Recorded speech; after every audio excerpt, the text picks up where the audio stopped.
So it's lunch break, 12 noon, day 5 of Jewel of Arabia. So its temperatures are pretty much at their hottest now. It's about midday.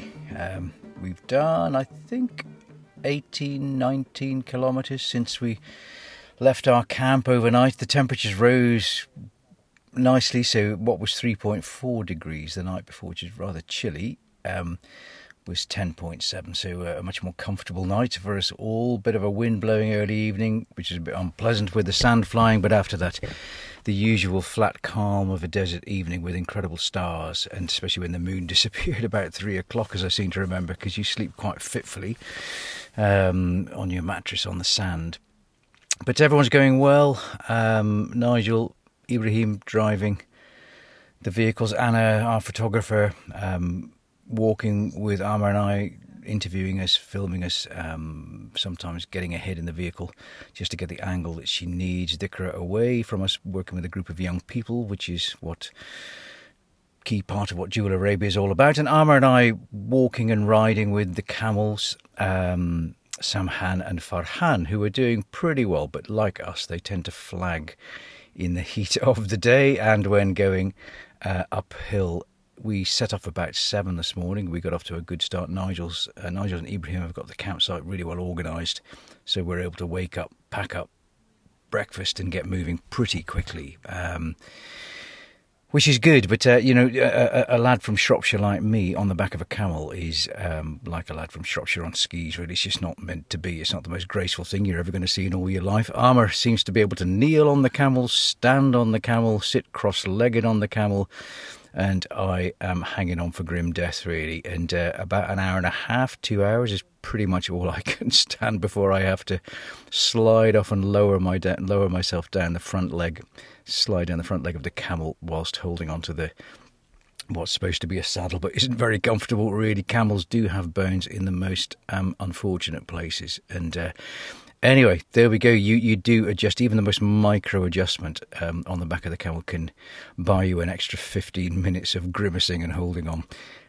But we're making great progress, really. And the sound of the first 3 or 4 days was Haboob, the wind, which was very strong. Now the wind is very light. The wind that was our enemy is now our friend, because when it arrives, it's really gratefully received. It really cools you down nicely. But, really is now the sounds of the desert. And the overwhelming sound of the desert is silence, which I think is one reason why I love it so much, especially the first and the last hour of the day when the light is golden.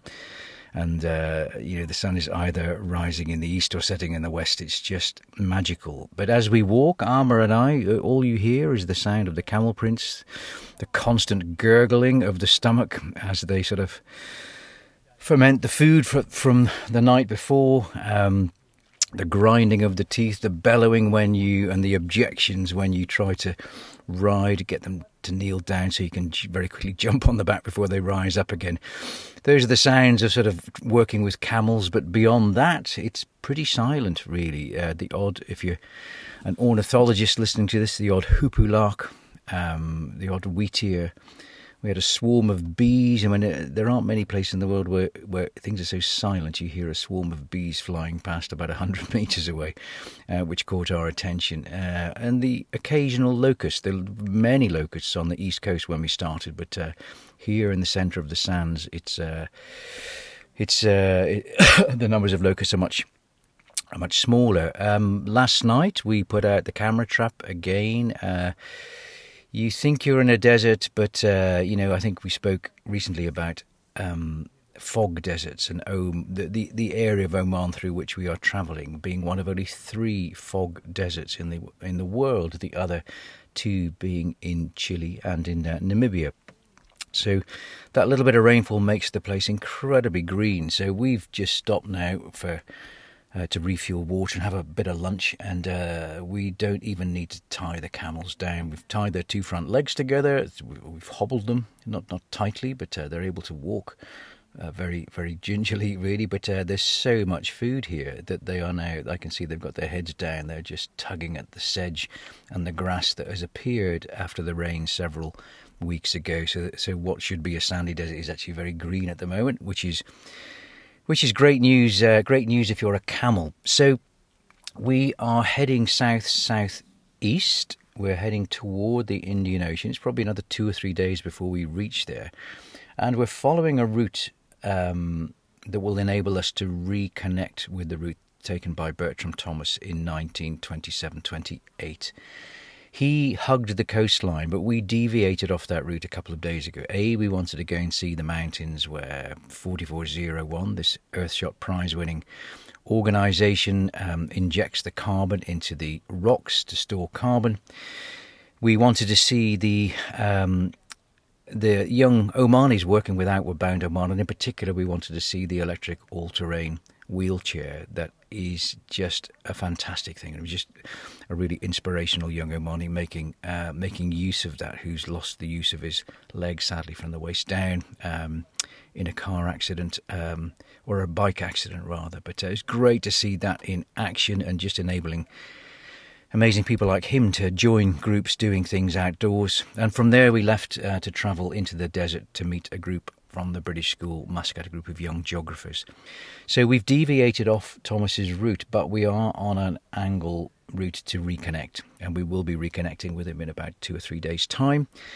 But on his journey down the coast, he was speaking to the people who live on the coast, the sort of coastal Bedouin, and the coastal Bedouin tend to be more sedentary.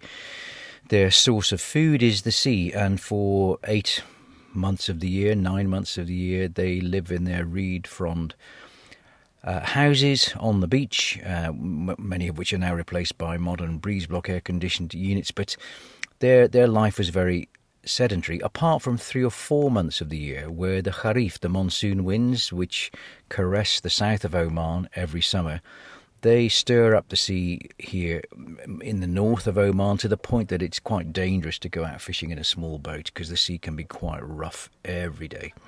So every summer, the people of the coast would do what Thomas described on his map. So in 1928 or 29, he wrote an article for the Geographical Journal, which is the academic journal of the Royal Geographical Society. And based on his notes, the cartographers at the Royal Geographical Society drew a map of the coast of Oman that we are following. And at the point where we're going to rejoin Thomas's route, he pointed to some camel tracks going into the sand, and he asked what these camel tracks were. And the Bedouin there said, well, that is one of a few waterless routes, and that's how they're described on the map, waterless routes across the desert.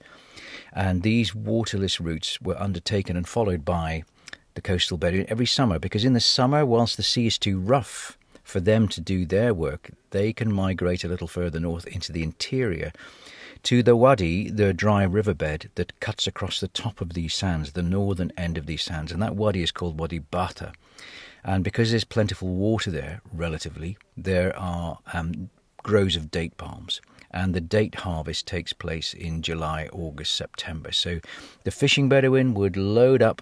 They'd bring salted, dried fish for their people, and they would join the local people in the interior at the northern end of the sands to help with the date harvest and to do all that needed to be done for that. And then they would retrace their 5 waterless day route across the desert, carrying all the water they could in leaky goat skins, and eventually make it back to the point that we will be where we will be in 2.5 days' time.